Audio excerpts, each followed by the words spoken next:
ಕಂದಾಯ ಸಚಿವರ ಕಾಲಿಗೆ ಬೀಳೋಕೆ ಜನ ಮುಂದಾಗಿದ್ದಾರೆ. ಸಚಿವರಾಗಿರುವಂತಹ ಕೃಷ್ಣ ಬೈರೇಗೌಡರ ಮುಂದೆ ಗೋಳು ತೋಡ್ಕೊಂಡಿದ್ದಾರೆ, ಕಣ್ಣೀರು ಹಾಕಿದ್ದಾರೆ. ಬಾಗಲಕೋಟೆಯ ಮುಧೋಳದ ಮಹಿಳಾದಲ್ಲಿ ಈ ಘಟನೆ ನಡೆದಿದೆ. ಶಾಶ್ವತ ಪರಿಹಾರ ಕಲ್ಪಿಸಬೇಕು ಅಂತೇಳಿ ಸಂತ್ರಸ್ತರು ಕಣ್ಣೀರು ಹಾಕಿದ್ರು. ಘಟಪ್ರಭಾ ನದಿಯ ಪ್ರವಾಹ ಬಾಧಿತ ಪ್ರದೇಶದ ಸಂತ್ರಸ್ತರು ಇವರು. ಪ್ರತಿ ವರ್ಷ ಘಟಪ್ರಭಾ ನದಿ ನೀರು ತುಂಬಿಕೊಂಡಾಗ ಈ ರೀತಿಯಾಗಿ ನಮ್ಗೆ ಸಮಸ್ಯೆ ಆಗುತ್ತೆ, ನಮಗೆ ಸೂಕ್ತವಾದಂಥ ಪರಿಹಾರವನ್ನು ಕೊಡಿ ಅನ್ನೋದಾಗಿ ಮನವಿಯನ್ನ ಮಾಡಿಕೊಂಡಿದ್ದಾರೆ. ಶಾಶ್ವತ ಪರಿಹಾರ, ಬೇರೆ ನೆಲೆಯನ್ನು ಕಲ್ಪಿಸ್ಕೊಡಿ ಅನ್ನೋದಾಗಿ ಕೇಳ್ಕೊಂಡಿದ್ದಾರೆ.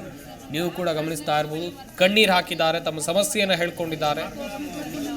ಹಾಗೆಯೇ ಘಟಪ್ರಭಾ ನದಿಯಲ್ಲಿ ಯಾವ ರೀತಿಯ ಪ್ರವಾಹ ಉಂಟಾಗಿದೆ, ಕೆಲವು ಪ್ರದೇಶಗಳು ಮೊದಲ ಹಂತದಲ್ಲಿ ಮುಳುಗಡೆ ಆಗಿವೆ.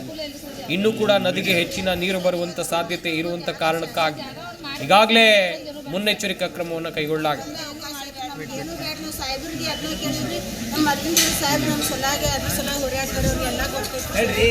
ನಮಗೆ ಏನೂ ಬೇಡ, ನಮ್ಗೆ ಇರಾಕ ನಮ್ಮ ಮಕ್ಕಳ ಮರಿ ಕಟ್ಕೊಂಡು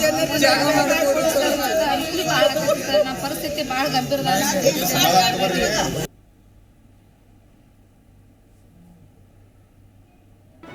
ಜಿ ಕನ್ನಡ ನ್ಯೂಸ್ ಈಗ ನಿಮ್ಮ ಮನೆಯಲ್ಲೇ ನೋಡಿ. ಎಲ್ಲ ಕೇಬಲ್ಗಳಲ್ಲಿ ಈಗ ಲಭ್ಯ.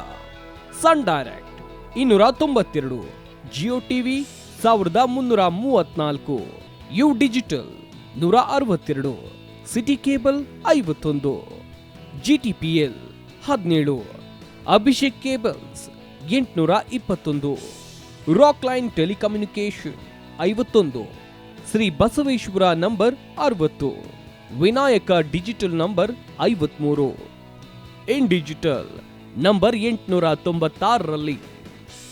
ನಿಮ್ಮಿಸ್ತದ ಜಿ ಕನ್ನಡ ನ್ಯೂಸ್ ನೋಡಿ ಆನಂದಿಸಿ.